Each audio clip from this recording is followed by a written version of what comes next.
Do you think plyometrics improve your speed? Well, I did, and although I was able to take my 40-yard dash from 4.9 seconds to 4.48 seconds, and I wish I'd known how to program and use plyometrics properly, that way I could have gotten results faster and avoided injuries. Now, years later, after training over 10 athletes to run sub 11 and running 4.4 seconds in the 40-yard dash myself, in this video, I'm going to show you how to use plyometrics to translate to speed, how to know what type of plyometrics you need specifically to get faster, and a full plyometric training guide for athletes looking for speed and explosiveness. Part 1. What type of plyometric training you need. What happens if you don't know what type of plyometric training you need to get faster?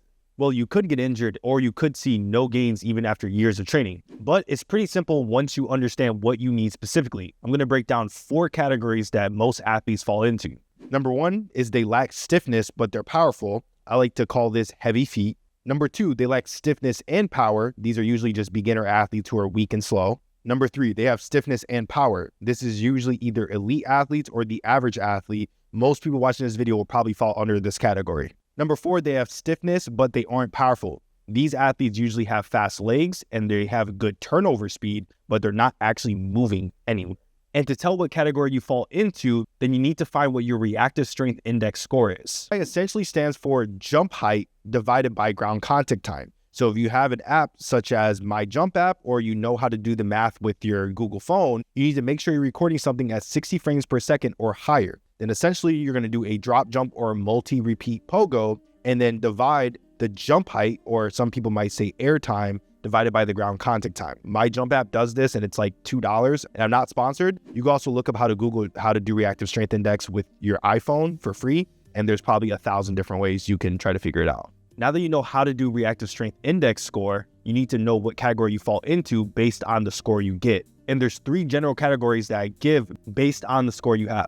Number 1 is a below 2.5 RSI score. This means you lack a lot of stiffness. High intensity plyometrics probably give you shin splints, and even sprinting alone probably give you shin splints because it's too high intent for where you're at. Number 2 is a 2.5 to 3.0 RSI score. You probably have average to good stiffness, but obviously there's room for improvement. And number 3 is an above 3.0 RSI score. This means you have good to elite stiffness. As we know, most elite sprinters have a 4.0 or higher RSI score. Make sure you don't skip this RSI section unless you're very positive of what category you fall into, because this is going to help determine what specific plyometrics you need to help you improve. Part 2, plyometric categories. Most plyometrics fall under 4 different categories. Number 1 is going to be long versus short ground contact time, or to be more scientific, is going to be fast stress shortening cycle versus slow stress shortening cycle.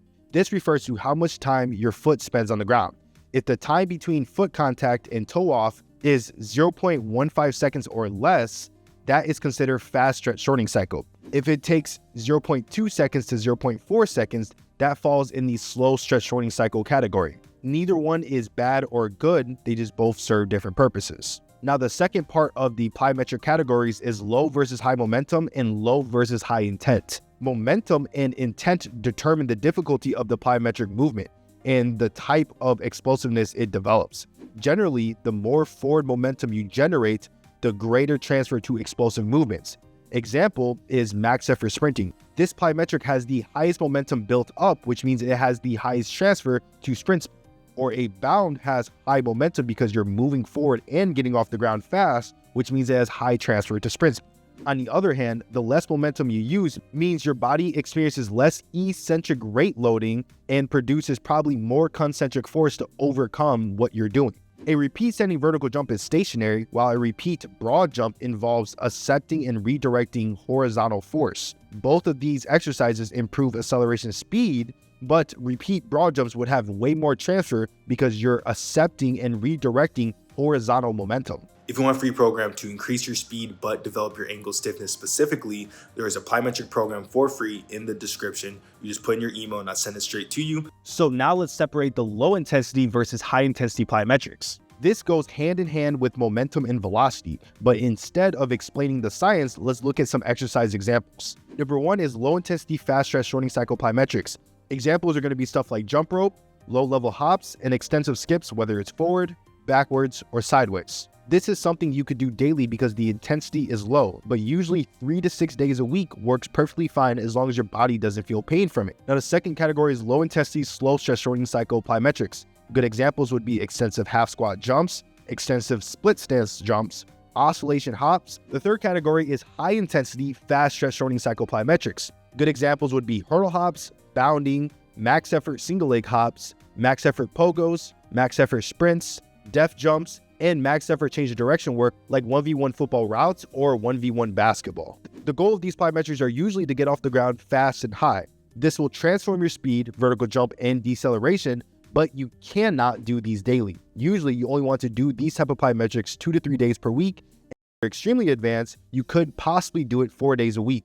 The fourth category is high intensity, slow stress shortening cycle plyometrics. Good examples would be resisted jumps, broad jumps, split stance jumps, single leg hurdle hops, resisted bounds, and standing triple jumps. This stuff technically can be done more often, but I'd still suggest only doing these 2 to 3 days per week for these type of exercises, since it usually has a high central nervous system demand and high power outputs. Now that you understand the difference in plyometrics, let's break down what type of plyometrics you need based on your athletic type. And for this section of the video, you can even just skip around, just find your category in the time steps, and you can just follow those steps. Category number 1 is the beginner athlete who lacks stiffness and power. The foundation to sprinting faster, jumping higher, and change of direction is the stretch shortening cycle. Beginner athletes should not start their plyometric training with max effort plyometrics like hurdle hops, bounds, and def jumps. This is the easiest way to get injuries because of the rate loading and the reversal strength demands that your tendons and joints have to go through to be able to store and release elastic energy during these exercises. When you see a lot of coaches and athletes who say plyometrics don't work, it's usually because they progress to these type of exercises too soon. You'll easily get shin splints, tendon pain, and overuse injuries fast. Instead, beginners athletes need number 1, extensive plyometrics. This you can do 3 to 5 days per week, 3 to 5 minutes per session. The goal here is to build the structure of the lower limb complex, and we also want to build the tendon capacity and strength from repeat extensive work. These type of exercises will usually help you feel springy and give you more pop when you're sprinting. Number 2 is high intensity knee dominant plyometrics. This isn't as dangerous or taxing for beginner athletes, and is one of the best ways to stimulate power and develop force production without beating down the tendons or joints. Number 3 is sprinting and competing 2 times per week. Sprinting is the best stimulus for speed, and if you're not timing yourself or racing other people, you're simply never going to get faster. You'll see a ton of athletes complain about lacking power, but the said principle matters. Your body will only adapt to what you do consistently at high intensity. And I see beginner athletes complain a lot about not improving, but they're never doing the main thing that matters, which is sprinting consistently. Now, what if you have no stiffness, but you're strong and powerful? That's where category 2 falls in, the heavy-footed athlete. Research suggests that RSI score is one of the best indicators of an explosive athlete. This score doesn't mean everything, but as athletes, we should be shooting for at least 3.0 RSI score. If we can't hit at least a 2.5, there is an obvious lack of stiffness and elasticity needed to be explosive off the ground. So if you're an athlete who's strong and powerful, but you're not fast, that means you probably lack stiffness, which has high correlation with your RSI score. So here's 2 ways to develop this quality. Number 1 is fast stress shortening cycle extensive plyometrics. We want to do these extensive plyometrics where we expose the lower limb complex to different positions and eventually move forward to more momentum-based work. This will have huge bang for buck in reactive strength gains over time. Number 2 is faster shortening cycle high intent plyometrics. We want to drive adaptation for reactive strength and develop the stress shortening cycle at fast speeds. This is going to be the bread and butter for developing your athleticism. So these are the most important exercises for sprinting faster that isn't sprinting. Now, what if you're the type of athlete who has stiffness, but you lack power? The first thing people will tell you is to get stronger and start lifting more, but that is not the best way to improve power and force production. That's where category 3 comes in, the stiff athlete who lacks power. Some athletes never touch the weight room and still jump 40 inches or sub 10 seconds in the 100 meter. This comes from something called elastic power, or also known as rate of force development. The highest peak forces in training don't come from a 600-pound squat.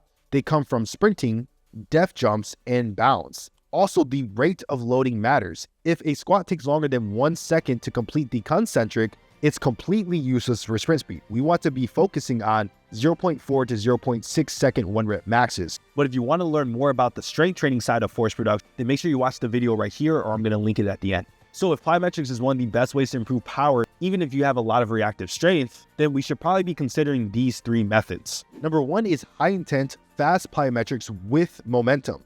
Good examples would be 1v1 basketball or football, max effort sprints that are timed or racing, max effort dunk attempts, bounding, and even drop jumps. These are underrated for power because the velocity is specific to the goal that you want, and these exercises are usually a good force production contrast to sprinting. Now, number 2 is extensive slow stress shortening cycle plyometrics. These are important for keeping the spring high in athletes, but we're also exposing the athlete to something that is called a deep tier plyometric. These are going to teach you how to yield over longer durations and be able to reverse out the bottom of deeper positions. If you're interested in deep tier plyometric concept, look up, I believe his name is Mike Watson. I'm pretty sure his name is like Plyo Guy on Instagram. Number 3 is high intent, slow stress shortening cycle plyometrics. Good examples would be a sled sprint, although this is higher velocity than the other ones I'm about to mention, standing triple jumps, def jumps, repeat resisted jumps, and even max effort 2-foot jumps. This is probably the number 1 way to increase your power for sprinting,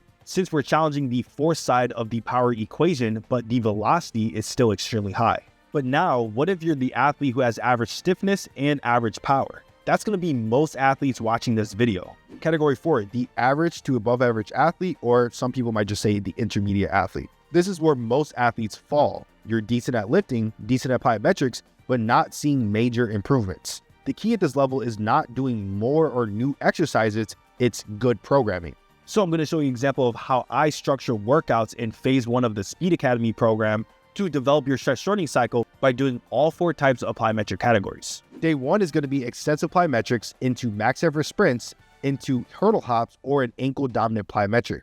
The extensive plyometric warm-up is to warm up the tendons for people who already have good reactive strength, but it's also a great way to build RSI. It's actually the base to building your reactive strength index. Then max effort sprinting is the fundamental to all speed development, no matter what the scenario is. Hurdle hops and even standing triple jumps are a great way to build RSI and your elastic power seen in sprinting and jumping. In these exercises, you're producing force in 0.4 seconds or even faster, and you have to absorb and release elastic energies at fast speeds. Now, day 3, we go upright sprints into fast ground contact time plyometrics like bounding or hops, into an ankle dominant lift for force absorption and production. The upright sprints might be the number 1 way possible to develop your sprint speed. Then bounding overloads the horizontal component to sprinting when upright, and also overloads the stress shortening cycle similar to upright sprints. Pay attention to the reps and sets I do in this program, since it's vital to how you adapt to plyometrics over time. When you see the low level plyometrics, they're usually for longer duration, and when we get into the high level plyometrics, they're usually going to be short reps or distance. This ensures a balanced approach where we improve all aspects of stiffness,